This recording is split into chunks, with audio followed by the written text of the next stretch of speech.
Ada orang, ma'asyarul kiram, traumatik sekali ketika beramal, selalu was-was, jangan-jangan disalahkan, jangan-jangan dibahas. Ya akhi, orang yang mencari hidayah tidak pernah takut disalahkan. Salahkan aja, tapi dengan dalil, dan siap untuk berubah kan? Siap untuk berubah. Kenapa? Karena Nabi baginya di atas siapapun manusia, apalagi Allah subhanahu wa ta'ala di atas segalanya. Kalau Allah dan Rasul yang suruh ke berubah, masa tidak mau? Bayangkan saja, saya biasa misalnya melakukan suatu amaliyah yang saya terima dari guru-guru saya. Kira-kira guru saya banyak tidak ya?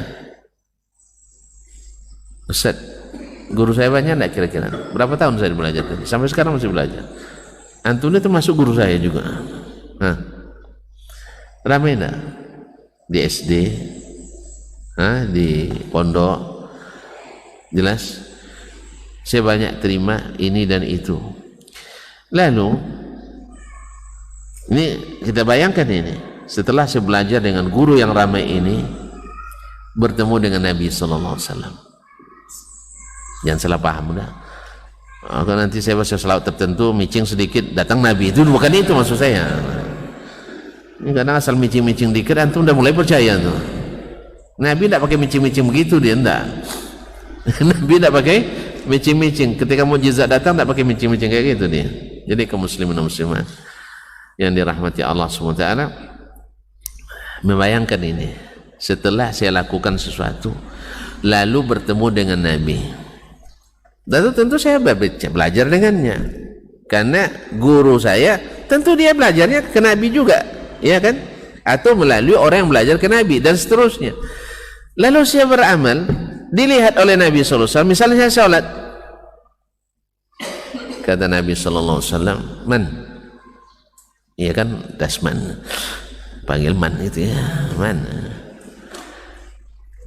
kamu sholat tapi coba diulang lagi. Saya ulang lagi, disuruh lagi, ulang lagi, diulang lagi. Kok disuruh ulang terus? Kata Nabi, anta lam tusalli, kamu belum salat. Artinya belum sah salatnya. Menurut antum, gimana sikap saya?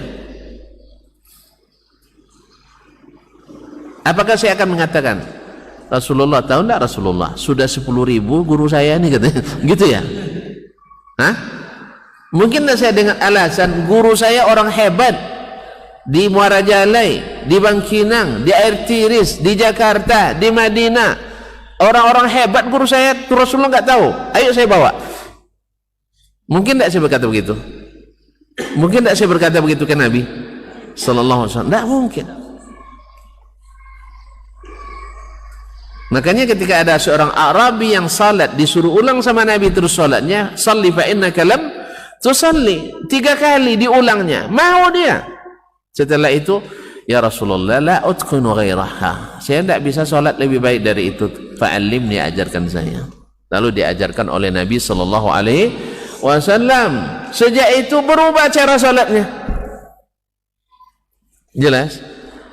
Jadi apapun masalah amal kita hari ini, lalu kita bertemu dengan hadis Nabi, bertemu dengan hadis Nabi sama dengan bertemu Nabi waktu hidup. Artinya taat kepada Nabi berlangsung selama kita masih hidup, walaupun Nabi sudah mati. Jelas? Ternyata setelah saya belajar melalui hadis Nabi, oh ada sesuatu yang harus diluruskan, maka kita katakan sami'na wa ta'na. Sebab nanti akan ditanya bukan apakah kamu bertemu Nabi atau tidak, tapi yang ditanya adalah sampai kepadamu atau tidak. Ya tak? Oleh itu kaum muslimin dan muslimat dirahmati Allah. Nah, orang yang Allah inginkan dia dapat hidayah, lapang hatinya menerima apapun ajaran Allah dan Rasul, tapi yang tidak sesak napasnya. Belum lagi mendengar sudah antipati. Berapa banyak saya mengalami sendiri, ya, di antara kaum muslimin dan muslimat jemaah. Dia ngaku sendiri datang sangat banyak Ada yang datang sambil menangis, menyesal gitu. Ustaz, saya termasuk dulu provokator ulung lawan Ustaz, kata. Enggak usah ngaku Pak, saya sudah maafkan semuanya. Siapapun yang diprovokator, siapapun yang menghasut, menghina dan mencaci, saya dari sekarang saya umumkan saya sudah maafkan, insyaallah. Dan semoga kalau tuan-tuan tersinggung oleh saya, maafkan juga lah. Jangan tolong minta maaf, saya pemaaf masa tidak dimaafkan. Nah. Mana tahu ada yang tersinggung kan? Saya mohon maaf dari sekarang. Kalau tidak bisa dimaafkan, ha? Bisa dimaafkan ya? Ada yang tersinggung tadi? Tidak, alhamdulillah. Mana tahu tersinggung pula. Jadi kaum muslimin dan muslimat dirahmati Allah SWT. Apa tadi saya jadi bilang pula, kenapa? Saya bilang apa tadi? Ternyata antum ikut blank juga semua. Hah? Apa saya bilang terakhir? Hah? Ya, jadi minta maaf. Apa sebab? Karena saya sudah anti sebelum mendengar Ustaz. Dia setiap Ustaz ngaji, saya langsung pergi. Ya, hidayah itu proses Pak, saya bilang. Hidayah itu proses. Terus gimana? Bapak tahu akhirnya? Akhirnya saya penasaran juga Ustaz. Semakin saya keluar, semakin banyak pula orang yang ikut katanya. Saya lihat dari mana-mana orang ngaji. Terus gimana? Saya mulai curi-curi dengar. Curi dengar. Dengarnya di kajian di video.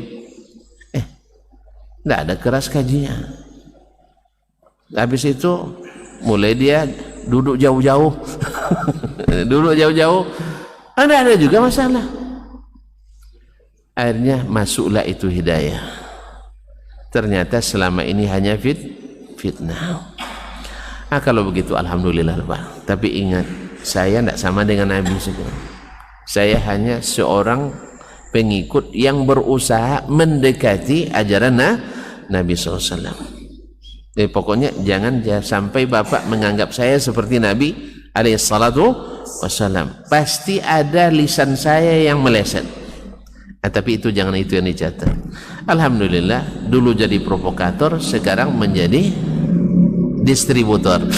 Ini saudara kajian. Jadi biasa proses.